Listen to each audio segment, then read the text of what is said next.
Bonjour chers élèves, comme vous le savez déjà, la plupart de nos cellules ont une durée de vie très limitée. Je cite comme exemple les cellules de la peau vivent 30 jours, les cellules intestinales de 3 à 5 jours, les globules rouges 120 jours, les cellules osseuses 10 ans. C'est-à-dire, chaque cellule, elle se développe, elle croît, elle effectue son rôle, puis elle meurt. Ces cellules mortes sont remplacées, elles se renouvellent en permanence. Donc, cette régénération, ce renouvellement de ces cellules est assuré par un processus très important, un processus cellulaire, c'est le phénomène de la mitose, auquel s'ajoute un autre processus de cellules appelé méiose.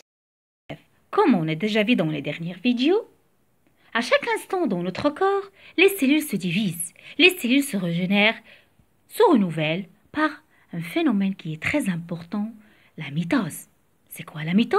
C'est une division cellulaire qui se déroule en 4 étapes. Prophase, ça signifie la première phase. Métaphase, qui vient après. Anaphase, c'est-à-dire en haut, on aura une migration des chromosomes. On va détailler ça. Télophase, qui vient à la fin. Pour illustrer ces 4 étapes, chers élèves, j'ai pris comme exemple une cellule animale. Mais sachez que ces 4 étapes sont également présentes chez les végétaux, mais avec quelques différences. La mitose elle est subdivisée en 4 étapes. Prophase, métaphase, anaphase, télophase. Cette séance-là, je vais essayer de vous décrire l'étape de la prophase que je peux la considérer comme la plus longue phase de la mitose. De quoi elle est caractérisée cette étape-là? Elle est caractérisée par une condensation de la chromatine, une compaction de la chromatine, c'est-à-dire que la chromatine se condense en structures très ordonnées et individualisées que ce sont les chromosomes. Si vous regardez très bien, on a disparition de la chromatine et apparition des chromosomes qui sont formés par 2 chromatides identiques attachées par le centromère. Autre chose qui apparaît pendant cette phase-là, c'est cette structure-là que je vais nommer le fuseau achromatique ou bien le fuseau de division métotique que j'ai dessiné en bleu, qui est formé par un ensemble de fibres, ça ce sont des fibres protéiques qui relient les 2 pôles de la cellule et se terminant par des astères. Ce sont les points en rouge. On verra ça, leur rôle pendant l'anaphase. Passons maintenant à l'étape qui vient après de la prophase. C'est la métaphase. Chers élèves, vous devez savoir que cette étape, elle est très facile à repérer. Vous pouvez me poser la question pourquoi? Parce que durant cette étape-là, si vous regardez très bien,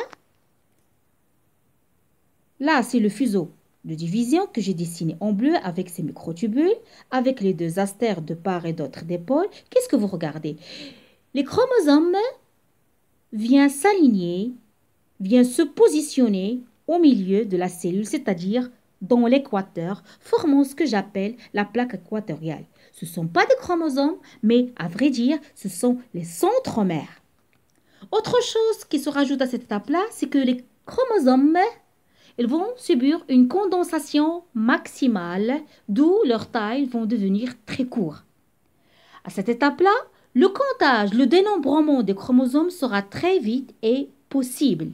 Et de point de vue temps, la métaphase, elle est caractérisée par une durée très courte. Passons à l'anaphase, la 3e étape de la mitose. Ana, ça veut dire vers le haut. Qu'est-ce qui va passer durant cette phase-là? On va assister à une cassure du centromère. Le centromère va se diviser, ce qui va entraîner à le fait que les chromosomes vont être scindés en 2 lots identiques. C'est-à-dire on aura une disjonction des chromosomes et on va obtenir 2 chromatides sœurs. Si vous regardez bien le schéma. Ces 2 chromatides sœurs, elles vont être séparées l'un de l'autre. Puis, elles vont subir une migration chacun vers l'un des pôles de la cellule. Une migration polaire ou bien une ascension polaire, l'un vers le pôle supérieur et les autres vers le pôle inférieur. Suite à quoi? Suite à un rétrécissement des fibres. Voilà les fibres du fuseau achromatique. Arrivons à la fin de la mitose. La dernière étape, la télophase. Si vous regardez bien, de quoi elle se caractérise cette étape-là? Par la séparation de la cellule mère en deux cellules filles.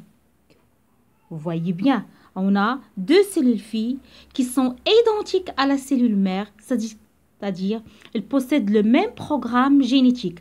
On a commencé par une cellule mère à 2n est égal à 4, de same, deux cellules filles qui ont la même formule génétique. Avec une différence que, si vous regardez, j'en ai là 4 chromosomes, mais ce sont des chromosomes qui sont simples. Autre chose qui se rajoute, vous ne voyez pas le fuseau mitotique. Vous ne voyez pas le fuseau achromatique. Et on aura disparition du fuseau achromatique. Et autre chose qui se rajoute, la formation de la membrane nucléaire et la décondensation des chromosomes, c'est-à-dire la transformation des chromosomes en chromatine.